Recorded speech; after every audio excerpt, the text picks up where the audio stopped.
ਔਰ ਟੀਟੀਸੀ ਦੇ ਕੁਝ ਸਟਰੀਟ ਕਾਰਸ ਹੈਗੇ ਨੇ ਜਿਹੜੀਆਂ ਵੁੱਡਮਾਈਨ ਲੂਪ ਦੇ ਉੱਪਰ ਜਾ ਰਹੀਆਂ ਨੇ, ਉਸ ਕਰਕੇ ਰੈਜ਼ੀਡੈਂਟਸ ਨੂੰ ਹੋ ਰਹੀ ਹੈ ਹੈਡੇਕ, ਕਿਉਂਕਿ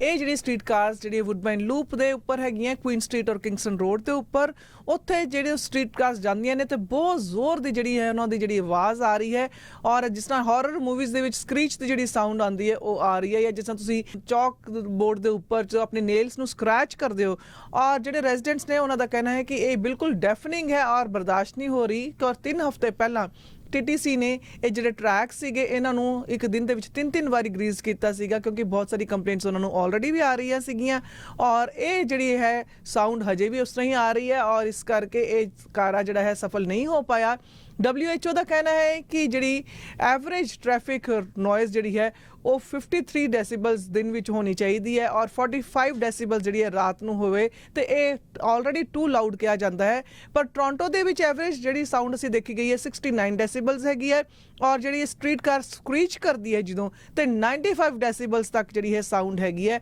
ਜਿਸ ਕਰਕੇ ਲੋਕਾਂ ਦੀ ਜਿਹੜੀ ਹੈਲਥ ਦੇ ਉੱਪਰ ਬਹੁਤ ਜ਼ਿਆਦਾ ਅਸਰ ਪੈਂਦਾ ਹੈ। ਰਿਸਰਚਰਸ ਦਾ ਕਹਿਣਾ ਹੈ ਕਿ ਜੇ ਇਸ ਤਰ੍ਹਾਂ ਅਚਾਨਕ ਬਹੁਤ ਤੇਜ਼ ਆਵਾਜ਼ ਤੁਹਾਨੂੰ ਬੈਕਗ੍ਰਾਉਂਡ 'ਚ ਆਉਂਦੀ ਹੈ, ਖਾਸ ਕਰਕੇ ਰਾਤ ਨੂੰ, ਤਾਂ ਫਿਰ ਤੁਹਾਡੀ ਜਿਹੜੀ ਕਾਰਡੀਓਵਾਸਕੂਲਰ ਹੈਲਥ ਦੇ ਉੱਪਰ ਵੀ ਇਸ ਦਾ ਨੁਕਸਾਨ ਹੋ ਸਕਦਾ ਹੈ।